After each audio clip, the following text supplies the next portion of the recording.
एक तरफ मध्य प्रदेश सरकार शिक्षा में पेपर लीक और भर्तियों में घोटाले रोकने के दावे कर रही है।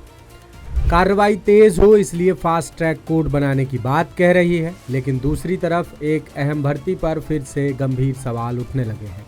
मध्य प्रदेश कर्मचारी चयन मंडल यानी ईएसबी ने हाल ही में ITI training officer recruitment test 2026 का रिजल्ट जारी किया है और रिजल्ट आते ही बवाल मचना भी शुरू हो गया है। आईटीआई टीओ भर्ती के रिजल्ट को लेकर गंभीर आरोप लग रहे हैं, जिसकी वजह है ये मेरिट लिस्ट। मेरिट के टॉप 10 में शामिल उम्मीदवारों के सरनेम एक जैसे हैं और सभी एक ही शहर सागर से ताल्लुक रखते हैं।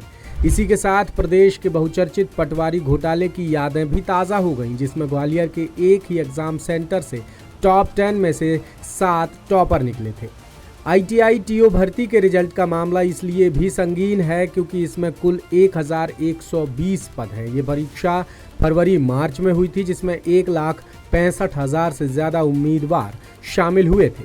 लंबे इंतजार के बाद ईएसबी ने शुक्रवार की शाम इसका रिजल्ट जारी किया, मगर इसमें भी बड़ा पेंच फंस गया। अब आपको पूरा विवाद तफसील से समझाते हैं। दरअसल भर्ती में कंप्यूटर ऑपरेटर और प्रोग्रामिंग असिस्टेंट यानी सीओपीए का भी ट्रेड था, जिसमें करीब 120 पद थे। अब जरा इसकी मेरिट लिस्ट पर नज़र दौड़ाइए। इसमें टॉप 10 में 4 उम्मीदवारों का सरनेम एक ही है, कुर्मी, जबकि 2 टॉपर्स का सरनेम पटेल है। गौर करने वाली बात यह भी है कि सभी 6 उम्मीदवारों का एग्जाम सेंटर एक ही शहर सागर में था। इसी को लेकर जमकर विवाद हो रहा है और शिक्षा क्षेत्र से जुड़े लोग मामले की कड़ाई से जांच कराने की मांग कर रहे हैं। उनका आरोप है कि ये भी पटवारी भर्ती जैसा बड़ा घोटाला हो सकता है। इसी कड़ी में प्रदेश के जाने माने ऑनलाइन टीचर गोपाल प्रजापत ने भी गंभीर आशंकाएं जाहिर की।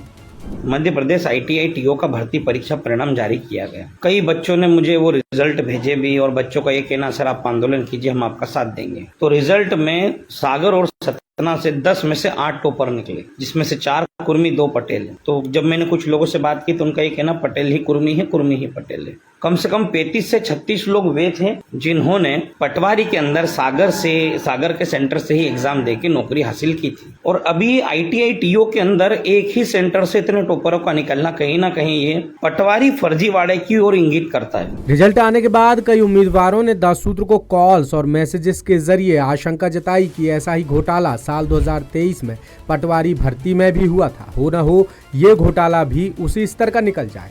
उम्मीदवारों ने हमें एक दूसरे उम्मीदवार की डिटेल्स भेजकर बताया कि वो एक साथ 3 ट्रेड्स की परीक्षा में शामिल हुआ था और तीनों की मेरिट में टॉप 10 में स्थान बनाने में कामयाब हुआ है। आरोप लगाने वाले उम्मीदवारों का कहना है कि पेपर का स्तर और सिलेबस सब कुछ अलग होता है। ऐसे में 3 ट्रेड्स में टॉप 10 में आना काफ़ी चौंकाने वाला है। बहरहाल मामले की जांच की मांग उठ रही है और एक बार फिर प्रदेश के सरकारी सिस्टम पर गंभीर सवाल उठ रहे हैं। इंदौर से हमारे ब्यूरो चीफ संजय गुप्ता की खास रिपोर्ट। लेटेस्ट,